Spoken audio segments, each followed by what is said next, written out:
भारतीय fast bowler Mohammad Shami ने कहा है कि अगर मैं पाकिस्तान आया या चैंपियंस ट्रॉफी में हमारा मैच कहीं पर भी हुआ तो 20-30 बंदों को बीच पंचायत में बिठा हमारे पड़ोस में पाकिस्तान ने सब आपस में सर कुटबुल किए। इंडिया पाकिस्तान का तो वैसे भी 36 का आंकड़ा रहता ही है लोगों में, क्योंकि वर्ल्ड कप में मुझे दूसरे टाइप की कोई बॉल दी जा रही अरे थी हाँ, यार। तो क्यों आपको लगता है अर्शदीप को क्यों टारगेट, आपको टारगेट किया, अर्शदीप को टारगेट किया? वो लोग ना तो हमसे कभी खुश थे और ना होंगे। इंजमाम भाई वो पहले कप्तान है दुनिया के क्रिकेट के जिनकी टीम बॉल टेम्परिंग चलते मैच हारी थी। इंजमाम क्रिकेटर भाई है। से एक ही चीज़ बोलना चाहूँगा मैं, जो इंजमामुल हक के हवाले से मोहम्मद शामी ने बातें की है ना कहीं मोहम्मद शामी ने इंजमामुल हक को और पाकिस्तानी साबिक खिलाड़ियों को जो है वो आप ये कह सकते हैं कि ट्रोल किया है। टिपिकली ये रिवर्स स्विंग और जो अभी देखें इंडिया की टीम जाहिर चैंपियन बन के आई है और 50 ओवर के वर्ल्ड कप में भी वो देवर अनबीटन। और खास करके जो हाईलाइट थी जैसे मिड टूर्नामेंट में मोहम्मद शमी की एंट्री हुई, हार्दिक पांड्या इंजर्ड हुआ और मोहम्मद शमी को टीम में डाला गया इंडिया की जानिब से, तो उसने फिर ऐसा कमाल किया कि हर मैच में आउट आउट बोल्ड एलबीडब्ल्यू विकटें विकटें विकटें ढेर लगा दिया विकटों का। और ये कामयाबी फिर पाकिस्तान में बैठे हुए कुछ फॉर्मर क्रिकेटर्स को बिल्कुल भी पसंद नहीं आई कि यार ये क्या बात हुई। तो दोस्तों आपने आगे देखा कि कैसे मोहम्मद शमी ने रिप्लाई दिया है इंजमामुल हक को, जो बोल रहा था कि वर्ल्ड कप के दौरान जो मोहम्मद शमी की बॉलिंग अच्छी हो रही थी इसके बारे में बोल रहा था कि बॉल में चिप लगी हुई है। और जो ये T20 वर्ल्ड कप था उसमें बोल रहा था कि अर्शदीप सिंह की बॉल कैसे रिवर्स स्विंग हो रही है। तो उसके बारे में मोहम्मद शमी ने फाइनल रिप्लाई दे दिया है और इसको उसे देख कर पाकिस्तान मीडिया का क्या रिएक्शन है वो आपको आगे वीडियो में देखने को मिलेगा, तो वीडियो को लास्ट तक ज़रूर देखना। हमारे पड़ोस में पाकिस्तान ने सब आपस में सर कुटबुल किए, ईगो देखिए- क्लैश हो गया है। मैं कैप्टन बनूंगा, तू देखिए नहीं। वो लोग ना तो हमसे कभी खुश थे और ना होंगे, क्योंकि वर्ल्ड कप में मुझे दूसरे टाइप की कोई बॉल दी जा रही अरे थी हाँ, यार। तो मैंने बहुत आपकी बॉल में स्प्रिंग लगी थी वर्ल्ड कप हाँ, में। तो मैं सोच रहा था, मैंने एक इंटरव्यू में हाँ। बोला है कि उस बॉल को काटते पहले हम। मेरे पास रखी है मैन ऑफ द मैच वाली, अगर ऐसा कोई प्लेटफॉर्म बना तो मैं उसको जरा खोल के जरूर दिखाऊंगा डिवाइस है या नहीं है। अभी फिर आया है पिच पर अभी फिर आया एक नमूना और खोद के दिया है इन्होंने कि वो अर्शदीप ने रिवर्स कैसे करा दी। हाँ, इंजमाम भाई ने कह तो इतने बड़े इंजमाम क्रिकेटर भाई हैं। से एक ही चीज़ बोलना चाहूँगा मैं, बहुत रेस्पेक्ट करता हूँ कि अगर आप उस स्किल को करते हो तो आप कलाकार हो। अगर दूसरा करता है तो क्या क्या बोलोगे आप उसको? उसको चक्कूगिरी बोलोगे आप, या आप उसको बॉल से छेड़छाड़ बोलोगे? जब आप सेम चीज़ कर रहे हो तो वो बॉल से छेड़छाड़ नहीं। उठाकर मैं अपनी वो तीनों बॉल जो 2023 वर्ल्ड कप में जिससे मैंने आउट किए थे वो लेके आऊंगा। उन बॉल को मैं खोल के दिखाऊंगा कि इस बॉल में चिप कहां पर है।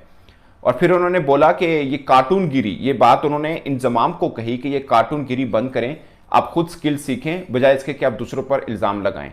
और भारत अच्छा खेल रहा हो तो पाकिस्तान को हजम नहीं हो रहा होता, और खासकर उस क्रिकेटर को निशाना बनाया जाता है जो उनके खिलाफ अच्छा खेलते हैं। ये 3-4 खास बातें हैं जो उन्होंने की हैं। और एक और उन्होंने बात पाकिस्तान के सिलेक्शन पर की, उस पर मैं अलग व्लॉग करूंगा। मगर ये जो इंजमाम को उन्होंने जवाब दिया और जिसे बोलते हैं कि बड़ी हार्श वर्ड्स यूज़ किए, खासकर उन्होंने अपने बारे में जो उन पर तनकीद हुई उस पर, और जो अर्शदीप पर बातचीत हुई कि वो रिवर्स स्विंग जो हो रही है, बॉल को टेम्पर किया गया है और बला बला बला, उसके ऊपर भी उन्होंने बोला। तो उन्होंने बोला एक और नमूना खोद कर दिया है इन्होंने, मतलब इंजमाम को। फिर उन्होंने ये बोला कि मैं आपकी रिस्पेक्ट करता हूं और मैं उम्मीद नहीं कर रहा था कि आप ये बात करें। फिर उन्होंने वसीम अकरम वाली बात का भी रेफरेंस दिया कि जब मेरे पर ये इल्ज़ाम लगा यानी 2023 वर्ल्ड कप में जब मेरे पर ये इल्ज़ाम लगाया पाकिस्तानी एक क्रिकेटर ने कि मैं बॉल मुझे वो मिलती है जिसके अंदर सिम होती है, चिप होती है, जिससे बॉल की मूवमेंट इतनी तगड़ी हो जाती है। उन्होंने बोला कि अगर ऐसा फ़र्ज़ किया मैं मान भी लूँ तो हो सकता है बटन गलत दब गया हो, यानी वो चिप का बटन पुश करते गलत दब गया हो तो बॉल इन स्विंग की जगह पे आउट स्विंग हो जाए और वो चौका हो जाए। तो ये कैसी बात, आप ऐसा सोच कैसे सकते हैं, ये उन्होंने बोला। फिर इंजमाम पर उन्होंने बोला कि आप बतौर कप्तान आप सबसे पहले पकड़े गए बॉल को टेम्पर करते हो और आप हम पे बात करते हैं। शाहिद खान अफरीदी आपके कप्तान बॉल को सेब बनाकर खा रहे हैं, वो पकड़े गए और आप हम पर बात करते हैं। आपका खिलाड़ी वकार यूनुस आप हम पर बात करते हैं। यानी ये उन्होंने सारे रेफर दिए कि आप तो बॉल टेम्परी करते पकड़े गए हैं और आप हम पर इल्ज़ाम उल्टा लगा रहे हैं। तो ये बड़ी हार्श उन्होंने कुछ वर्ड्स भी यूज़ किए। और मुझे लगता है कि मैं इससे पहले भी जब व्लॉग किया था मैंने यही बोला था कि जब आपका पाकिस्तान इंडिया के ताल्लुकात इस तरह के हैं तो आपको अपने अल्फाज के चुनाव में एहतियात ज़रूर बरतनी चाहिए। जब इंजमाम ने एलिगेशन लगाया था उस वक्त, और फिर शामी ने उस एलिगेशन पर यह जवाब दिया कि आपको क्या लगता है कि एक मैच के अंदर 40 कैमरास लगे होते हैं, अगर कोई छेड़खानी करेगा तो क्या कोई पकड़ेगा नहीं। उन्होंने बोला कि अब बॉल को कैसे बनाया जाता है, मतलब एक साइड पे शाइन रखना है, किस तरह रिवर्स स्विंग के काबिल करना है, वो सबको पता है, वो आपको भी पता है। अगर नहीं पता तो आप ये स्किल सीखें। ये उन्होंने कुछ ये जो मैंने आपको लंबे लबाब बताया, ये मोहम्मद शामी ने कहा। उन्होंने बोला कि पहले जब 2023 में मैंने बॉलिंग की, बॉल बड़ा अच्छा स्विंग किया मैंने, और 3 मैच में मैं मैन ऑफ द मैच भी था, वो तीनों बॉल आज मैंने संभाल के रखी हैं। उन्होंने बोला कि जब कभी मैं गया पाकिस्तान, यानी चैंपियंस ट्रॉफी के रेफरेंस में उन्होंने बात की, तो फिर एंकर ने से सवाल पूछा कि लाहौर में, उन्होंने बोला लाहौर में या कहीं पर भी मेरा पाकिस्तान का मैच हुआ तो वो बॉल मैं ज़रूर लेके जाऊँगा और इन सबको दिखाऊंगा कि भाई इस बॉल में से मुझे वो चिप निकाल के दो जो आप मेरे पे इल्ज़ाम लगाते रहे हो, मुझे दिखाओ। कहते मैं वो ना खोल के दूंगा बॉल कि ये वो वाली बॉल थी, मुझे दिखाएं इसमें से चिप कहाँ पे है जो आप लोग मेरे पे इल्ज़ाम लगा रहे थे। फिर उन्होंने वसीम अकरम की तारीफ़ की कि वसीम अकरम ने इनको समझाया भी कि भाई बॉल में चिप शिप वाला कोई मामला नहीं होता। फिर रिवर्स स्विंग का उन्होंने बोला कि ये नहीं होता कि बॉल को चाकू मारो और फिर वो रिवर्स स्विंग होगी, वो किस तरह से बनती है ये आपको पता है, फिर भी आप इस तरह की बात करते हो। और खासकर इंजमाम को उन्होंने बोला कि मैं आप पर हैरान हूँ, आप इतने सीनियर क्रिकेटर हैं, मैं इतनी आपकी रिस्पेक्ट करता हूँ, तो आपने इस तरह के अल्फाज यूज़ क्यों किए हैं।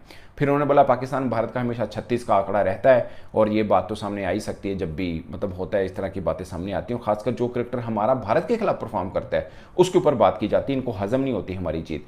अब आपको मालूम है कि वर्ल्ड कप 2024 के दौरान जब मैचेस हो रहे थे, ऑस्ट्रेलिया और इंडिया का जो मैच हुआ, जो मैच इंडिया की टीम ने बड़े आराम के साथ जीत लिया था, वहां उस मैच के बाद इंजमाम उल हक ने जो है एक टीवी शो में बैठ के जो है इंडिया की टीम के ऊपर इल्जाम लगाए थे और उन्होंने बोला कि अर्शदीप सिंह को रिवर्स स्विंग कैसे मिल रही थी और अर्शदीप सिंह और इंडिया के जो फील्डर्स हैं उन्होंने बॉल के साथ कोई जो छेड़खानी की है, यानी कि बॉल टेम्परिंग किया उन्होंने और चीटिंग किया है। तो साथ में ये भी बोला कि अंपायर्स पता नहीं मैच के दौरान सोए होते हैं, अंपायर्स को इंडिया के खिलाड़ियों पे नजर रखनी चाहिए क्योंकि इन्होंने जो चीटिंग किया है। उस पर बहुत ही ज्यादा मजाक भी बना इंजमाम उल हक का और साथ में बहुत ज्यादा इनको गालियां भी मिली, ठीक है।